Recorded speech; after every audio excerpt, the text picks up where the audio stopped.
Welcome to It's Your Business, our entrepreneurial program where we focus on the small business person, the entrepreneur. And whether you're an entrepreneur who's been in business for a while, someone who's just starting out, or perhaps you haven't even started yet and you're just thinking about it. Well, this program is for you, and we want to offer something for each person, doesn't matter what level or stage they're at. I'm Wayne Turner, your host, and I'll be taking you through this 6-part series that we're in. But in studio with me is our resident expert with his expertness, Murray Kilgour. Welcome, Murray. Thanks very much. Well, the program we're hoping is going to be an exciting series for you, and each one we want to offer up something different, but yet there is the basics that we will be offering every week, and that is a guest. We're going to have a great guest in studio, giving some background to what they've done and how they've been successful in the subject we're talking about, as well as a short video clip of someone who's in the business world, who's also been involved in our subject, and how they face challenges and the successes in putting it into practice. So we want to kick off this week with our resident expert, and he's going to start us off with some expertness about what the Dream Team is all about. That's right, Wayne. We're going to talk today about the Dream Team, and we've got Philip here to help us with that because he's done some really good things about developing a Dream Team. Now, what do you mean by Dream Team? A Dream Team isn't that American baseball team or basketball team that just wins everything. We're talking about a Dream Team is that every entrepreneur needs to shift from being a rugged individual who believes they can do everything on their own to shifting to believing that they need to have someone or people in their life as a team around them to help them to go to greatness. You don't go to greatness anymore on your own, and that's a fact. And people, the sooner they learn that, whether you've got a tiny little business or you've got a big business, you have to have a Dream Team of experts around you. Now, the Dream Team we break into two halves, okay? So this half, we're talking about your coaches and your mentors, the people that maybe have traveled further than you. My business partner, who was at UCT, used to say that a dwarf can look like a giant when he stands on a giant's shoulders. And I got to thinking when he said this to me, hang on, I can find some giants for me. And so what I did is I started looking around and found that there were coaches and mentors that spoke into my life and gave me the most incredible wisdom and pushed me years ahead in the space of months. Can I just interrupt there? Are you talking about official people you pay, people who friends of yours? So in coaches and mentors, often not. These are people that just want to walk alongside you, but although they can be paid for.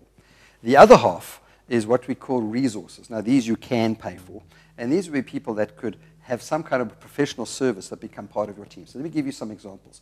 On this half, we're looking at people like I have. I'm talking about my coaches. I've got people to help me around wealth creation, around my business knowledge, around spiritual and personal, around health and fitness and my own personal wellness. So those are the mentors and coaches that I have.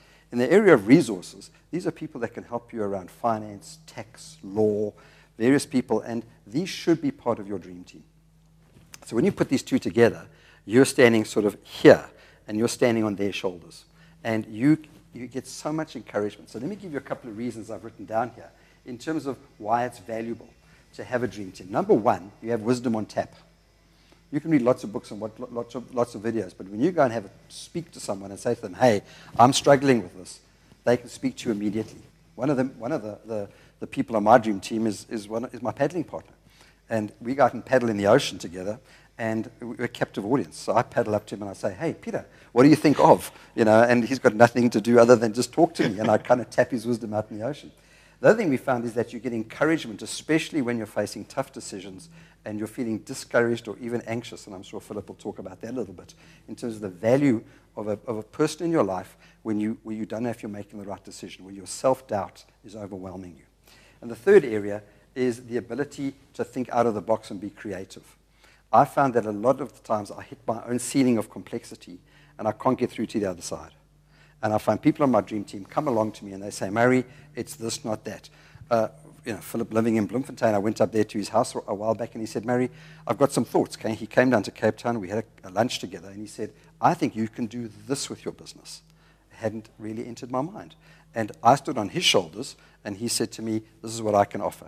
And once I walked away from that, we've actually now developed another product for our own business that Philip has helped us with. So the Dream Team is immense. And all I can say is if at the end of this program you don't go out and get a Dream Team, you are going to be losing out on so much value. Well, we're talking Dream Team. You've been alluding to this mystery man, Philip. He hasn't appeared on camera yet. Philip, welcome to the studio. Thank you, Wayne. Murray's alluded to a number of things about Dream Team and how you have a Dream Team, how you're a part of a Dream Team. Just give us a bit of background to your actual business. It's nice to find out the successful business that has actually been implemented because of a Dream Team. Tell us about that. We've got Dynamic Truck Rental, Wayne, and it's a truck rental company. And that, we do a lot of business with the big corporate clients. And we're a Bloemfontein-based company, in business now for almost 10 years. And in the beginning of this year, we decided to go national. And then we've opened up branches in Johannesburg and in Cape Town. And I'm actually in Cape Town at this moment, opening up our branch here. And without the Dream Team, that would have not been possible. And that's the value, of having people around you, supporting you, and stretching your goals, as we've spoken in earlier programs. And you can soundboard off from. Murray, over to you. I mean, some questions there. Yes. So, Philip, I'm thinking when you and I first met each other, you didn't have much of a dream team around you, and you were really ambitious about growing your business to the next level. And then you went and found, it wasn't the only thing you did, but one of the things you did is you found some people. What made you shift from being more of that rugged individual to realizing the need for input and for wisdom from other people? I think early in my business career, I've realized that you can read all the books, you can watch all the programs, you can do the degrees, but the value of having a person to talk to, people with experience, the value in that exceeds everything. And at the end of my career, I decided that I'm going to approach people and that can help me to jumpstart my business through their experience. I don't need to reinvent the wheel. I just needed to talk to people and not to make the same mistakes. And around that, I started building up my Dream Team by contacting persons that I looked up to, and defining my goal, and also defined the people that I wanted to surround myself with. Could I just interrupt there? It's not that you're not unqualified. I mean, you are qualified. That doesn't mean because you only do this if you don't have any qualifications, you need to speak to the expert. You have your own qualifications, but despite that, you still need to reach out to people. Yeah, absolutely, Wayne. I've done my MBA. As I sit here, I'm studying again. But a qualification in itself, and it's not all. And that I found much more value in soundboarding with people that are already successful. They walk the walk and they've got the experience. And the pages in the book are very patient.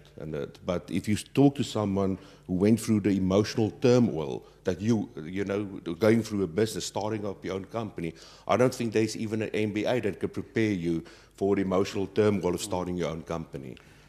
So then, Philip, tell us who's in your dream team. I mean, what kind of people? You spoke about the mentors and coaches and the resources coming together.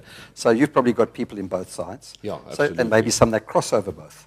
Absolutely. So just give us a little sample of who you've got. Murray and my dream team on the professional side. And I absolutely, from the beginning, decided to surround my company and myself with the best professional people, lawyers, accountants, and the people that can really help you in creating a great company. And on the other side, it was people that was like mentors to me, and that people that were already successful, who had their failures and pain in life. And I've surrounded myself with people like that as well, which became actually friends of mine, and these guys impacted tremendously in my life. And the fact that you can just phone up and ask a question, actually on the mentor and coaching side, if I had to pay for those guys, I couldn't actually not afford it.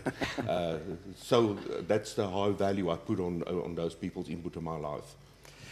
So speak to someone who's an entrepreneur who maybe has never thought of a dream team, maybe thinks it's expensive, maybe thinks I don't deserve a dream team, whatever's going through their mind.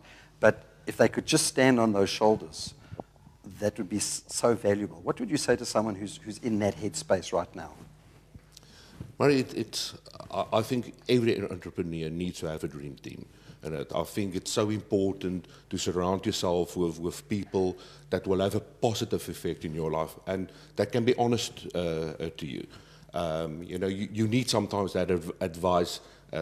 Sometimes it's not advice that you wanted to hear. But it's so important to have someone in your life that will really guide you and coach you.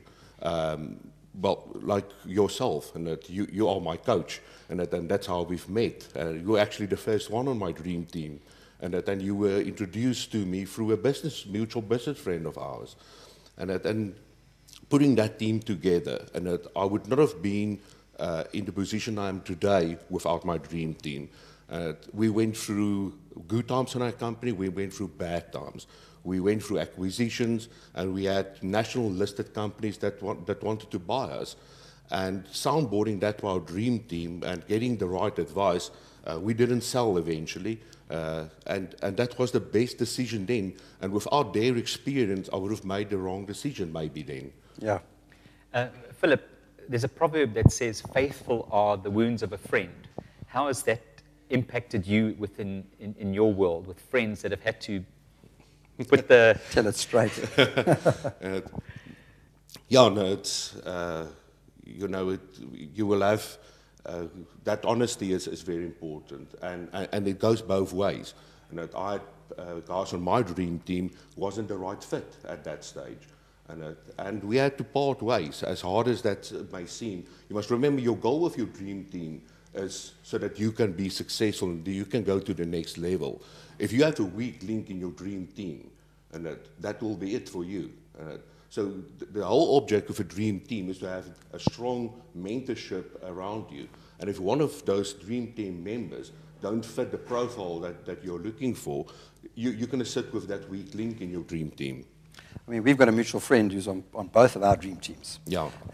And he gives it to us straight. And sometimes when we are talking to him, he'll put something on the table, and it's uncomfortable. And sometimes I must say that I feel uncomfortable if I don't agree with him, and he sees me the next time, and he says, so Murray, how's it going with that bit of advice I gave you? And you have to either tell him that you haven't done that, or you've disagreed with him. It's a bit uncomfortable sometimes, but that's how you build a relationship with these people, and they get to know you, and you need to get to know them as things go on.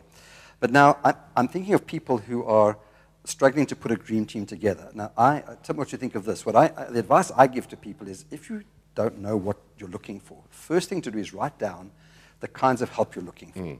I need a financial person. I need someone who's been in this business longer than I am, whatever. Write that down, and then match a name to that. So there's, my friends.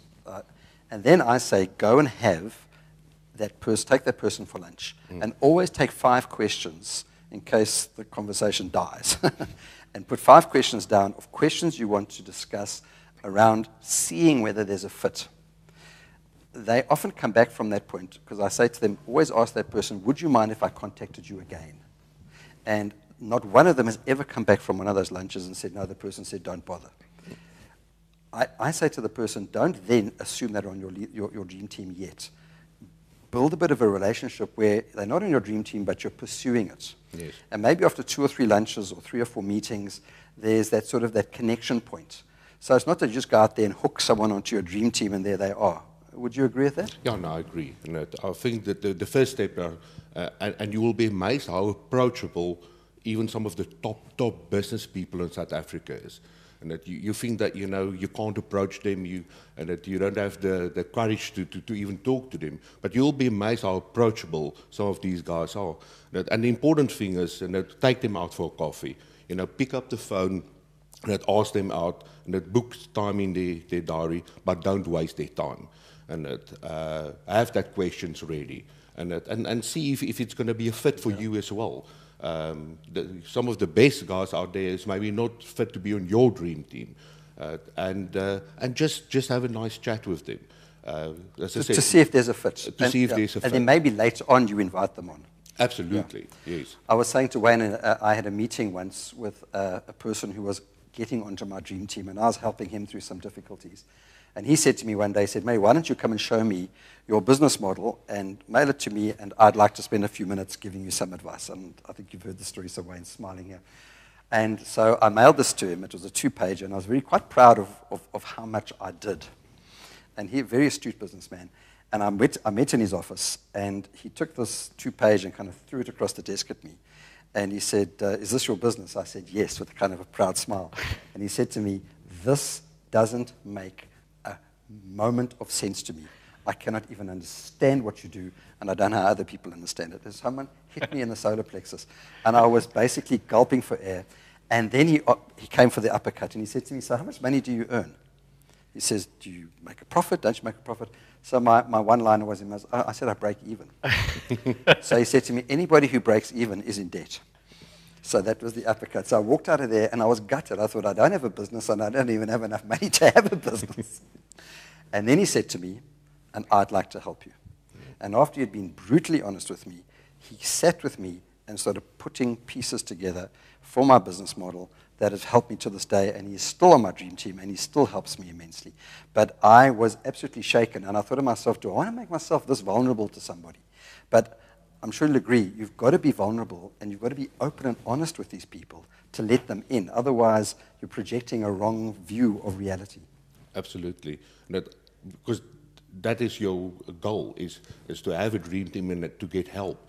That if you're not honest and open with your dream team, then you're actually lying to yourself. And you're misleading them. And you're misleading them. And so take that uppercut and take the advice, because that's the main reason you approached them, and take that to heart. These guys have walked the walk already. And so, having their advice and having their time in your life is so precious. You also spoke about, the top people are approachable, more approachable than we think. I actually think that a lot of people who are very successful really want to give back, but maybe have their own insecurity about who they approach. And I think for a lot of people who are listening to watching this program are thinking to themselves, I couldn't speak to that guy. What would your advice to be to someone who's put that guy or that lady on his list or her list? I'll say go for it. I've put guys on my list. In 100 years, I've never thought that they will be on my dream team. And now some of these guys we are friends. So just go out there, make that first contact, get them on your team, take them out for coffee, and that you'll be amazed actually how easy it is. How do you get people off your dream team? No, seriously, because sometimes, and I know you've had experience with this, is that sometimes there's someone in your dream team that their true colors come out a bit later on, or there's a conflict of interest or something, and what you think wasn't. And at that point, the value add is negative. But now you've made sort of a pact or an agreement with this person that they're your mentor, they're a co-investor or a friend or a lawyer or whatever it is. How do you disengage these people? It's a hard decision, but you need to do it. And you would like your dream team to be honest with you, so the same goes for both ways. And unfortunately, when there's someone in your dream team that doesn't fit, that decision is a hard decision, and that usually costs you that friendship as well. But you need to disengage. Did that cost you a friendship? Yeah, absolutely. So it parted ways. You pay the price for that, but in the long run, and that you need to have the right dream team, and you cannot afford to have that 1 weak link on your dream team. Philip, that's amazing stuff. To be able to hear someone in a multi-million rand company who's actually implemented these things, and it's expanding. I mean, coming out of Bloemfontein, people say, what can come out of Bloemfontein? Well, you're expanding to Joburg and through to Cape Town. So it's been really, really amazing having you with us on this show. Your value add that you've given, how your personal experiences have impacted you with the Dream Team. But thank you so much for joining us. Thank you for having me. Appreciate that.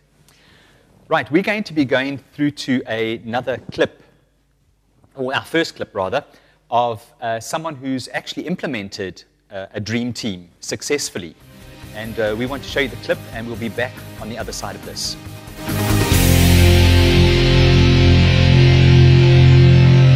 Okay, so the skills on my team at the moment is that of a business coach. I have a life coach. I've got a systems coach, or a person that assists me with the systems. And then I've got a communication coach. And then on top of that, I've got people just that surrounds me that really believe in what I do, that supports me on that level. So the value of my dream team is that it allows me to expand my time exponentially. I have opportunity to draw from their knowledge and their skills without me having to acquire the training or the hours or put in the extra time. I take from that what I need, and then I implement it and bounce ideas. I do have formal coaches, people that's on my, if I can put it like this, my pay slip. It's extremely important because that relationship is a different type of relationship that I have than my dream team that I've got in-house, and they are people, very specific people in my bigger team that I work with. And then I've got an informal dream team that supports me emotionally. Advice to other entrepreneurs would definitely be to have the courage to ask. I definitely do not have all the answers. I have the passion, but I don't have all the answers, and it takes quite a lot to ask and then to start to implement it. And a lot of times I had to stretch my own thinking outside of what I might have done, but it has really expanded my business and my way of thinking about what I wanted to do. So I think part of the fact that I've got a fantastic dream team is the fact that I am extremely clear in where I want to go, what my dream and my vision is, and that allows me to identify the correct person quickly, without me having to go out and search for the right coach or the right person. They appear, or I spot them, because I know what I want. Dr. Beulah van der Westhuizen is a successful educational psychologist based in Cape Town and running businesses in both Cape Town and Pretoria. And she gave us some insight into what it means to have a dream team and the success it brings to her as an entrepreneur.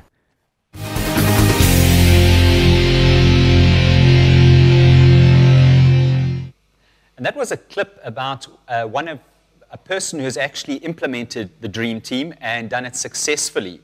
Now, Murray, as we wrap up here, just give us some key takeaways out of the conversation between the three of us that someone who's watching can implement and get on the path towards getting their own dream team. Yeah, so as my business partner said to me, I can stand on a giant's shoulders and I can look like a giant, is to get your own team of giants around you. So here are some practical points to look at. Number one, write down the kinds of people, whether they be mentors and coaches or resources, as we spoke about. Get the list down of what you're looking for first. Then match a name to that list. So have a look and see who it is that you could approach. And as Philip said, even if you've got to go higher than you thought, go ahead. Try it out. Nothing ventured, nothing gained. Then approach that person and invite them for a coffee or a lunch so you can create an informal atmosphere. Make sure that you pay and you're the generous one there. And take your 5 questions with you and start engaging them. Now, if you've known this person for a while, it'll be quicker to get them as a dream team person. But if someone who's a stranger, it's going to take a while. But take the time to see if the fit is right. And then invite them to become part of your dream team and tell them which part of the dream team they're on. Then schedule meetings with them to keep the relationship going. It doesn't help for them to say yes and you don't see them for 6 months. Make use of that relationship, especially in the early days. And then as time goes on, you'll be able to call upon them when you need them. So that is an important component of making sure you've got the right team. This stuff will be on our website. We'll have a free worksheet there. Fill it in, and you can make sure that you get the biggest set of giants you can find. Wow. It makes me want to go out and get a dream team. I suppose I do have a dream. I suppose we've all got a dream team stuck away somewhere. It might not be as obvious, but if you start scratching a little bit, you'll see that.